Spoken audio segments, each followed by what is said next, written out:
Hi, welcome to another episode of Hot Takes.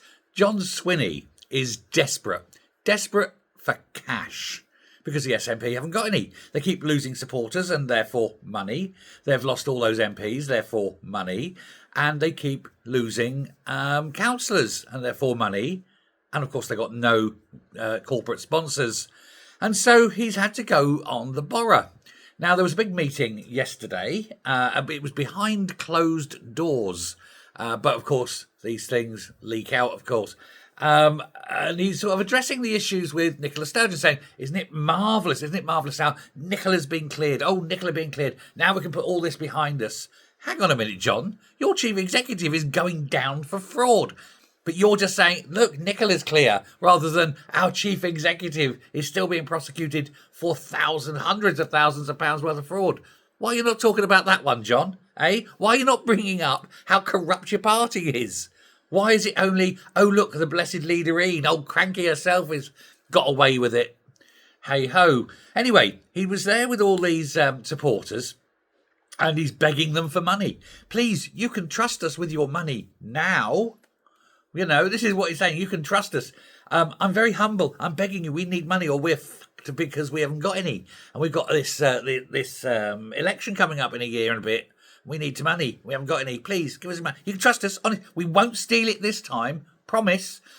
Trust me. Do you know what trust me is in political terms? It means fuck you. Trust me. Yeah. I don't trust him. I don't trust his party. We see what they do. Can you trust them with money? Ferries that come out 5 times over the value. They're building a prison. They haven't put one brick on top of another, and the price has gone up tenfold.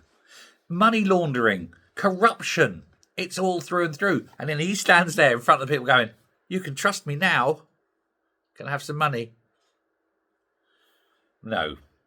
His words he used was, I give you the assurance our resources will always be used wisely and they will always be used to support the SNP. They will always be used to support independence. Well, you're never going to get independence, so that's a third of it straight up and bullshit.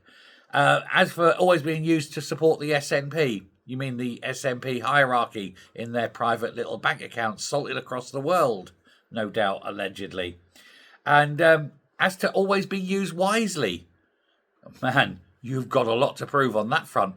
As I've said, you've never spent money wisely. You're still spending money sending fat oafs all around the world and maintaining these pretendy embassies. That's not wise, is it? What a hypocritical two-faced twonk, and then having to beg and scrounge because the party's in such dire straits. Well, I hope nobody does give any money, and I do hope they do go bankrupt. They haven't got the cash flow. They put out their accounts for last year, and it was bad. And they said, oh, look, we broke even, just a little bit in advance. We got a little bit of money. And it turns out that, yeah, you have, because you stole a load of money off the local branches. And that was in the previous year. You then fought a big sort of set of elections in this year, the general election in this year's money, using last year's income.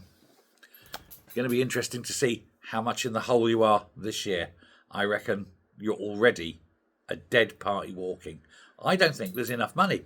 And it would only take one creditor to take them to court and demand their money, and they could go into administration. How many people would be cheering? You would hear the popping of champagne corks from Gretna to John O'Groats, wouldn't you? Like a machine gun, a tattoo of all these pops in corks as the SNP filed for bankruptcy. Please let this happen. Let me know what you think. Thanks very much. Goodbye.